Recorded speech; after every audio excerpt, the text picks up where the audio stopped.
Jane Addams Hull House became a cornerstone in what would become known as the settlement house movement. During the late 19th century through the early 20th century, the settlement house movement transformed the practice of social work. What made this movement so revolutionary was its focus on the environmental context regarding social conditions rather than on the individual themselves. It is only right then to go over the environmental and historical context in which allowed this shift in perspective to take place. During the 19th century, the Industrial Revolution and mass urbanization led to a new poverty, where sanitation problems, pollution, hunger, and disease plagued the slums of the inner cities. These neighborhoods constituted the literal environment where settlement houses would be constructed. Additionally, many of the leaders who founded and worked at settlement houses in the early years were children during the Civil War, including Jane Addams. This was a time of great social change where new ideas could emerge. Immigrants coming to the US were left in precarious situations. They often came with only the clothes on their backs, settling for whatever work they could find. Cultural and language barriers made this group of people even more at risk of being exploited. Finally, a radical form of individualism exacerbated the negative impacts of industrialization, expansion, and immigration, creating a huge divide between the poor and the wealthy. So, the settlement house became a response to these social conditions. The model for US settlement houses was found in East End London, Toynbee Hall.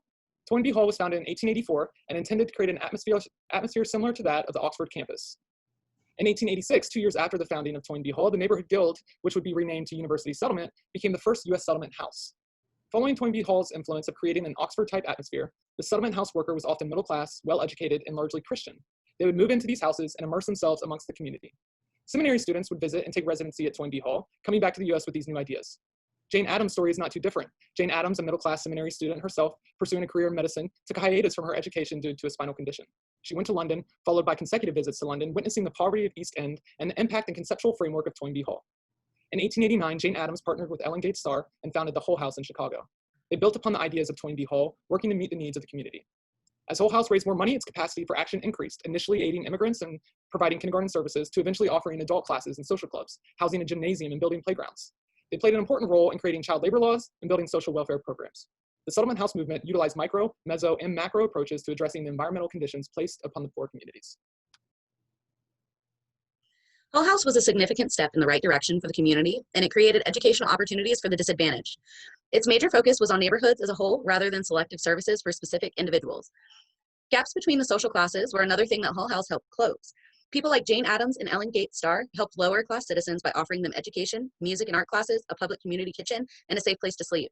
They also helped immigrants adjust to life in America and get out of poor living conditions. Many people came from tenements that were dirty, overcrowded, and had no heat or AC.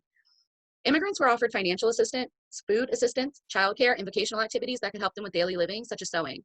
Hull House even offered English and citizenship classes to become American citizens. In 1912, Addams and other Hull House residents sponsored legislation to abolish child labor, establish juvenile courts, limit the hours of working women, recognize labor unions, and ensure safe working conditions in factories. This all helped broaden social perspectives and create equality between all walks of life. There's still a settlement house today that is active and keeps the tradition alive. It's located in the Lower East Side in Manhattan. This was the original settlement house in the United States, and it's a safe haven where people of all ages and every walk of life can seek advice, assistance, and education. University Settlement is continuing strong and carried on what Hull House was unable to. Hull House sadly closed its doors in 2012 due to bankruptcy, although it is comforting to know that there are still places out there that carry on the tradition and integrity.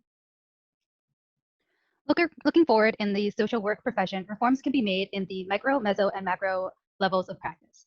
When working with families and individuals, it will be important for social service centers to identify individual service needs and tailor services to meet the greatest unmet needs of the community or population it is serving in a culturally appropriate manner. According to Beverly Corin, when 81 centers were asked what the greatest unmet need of the population they serve was, she received 114 different answers. The most frequently cited unmet need, according to her study, were housing and employment services. A current gap in social work education is that of reinforcing the importance of community building and advocacy in university curriculum.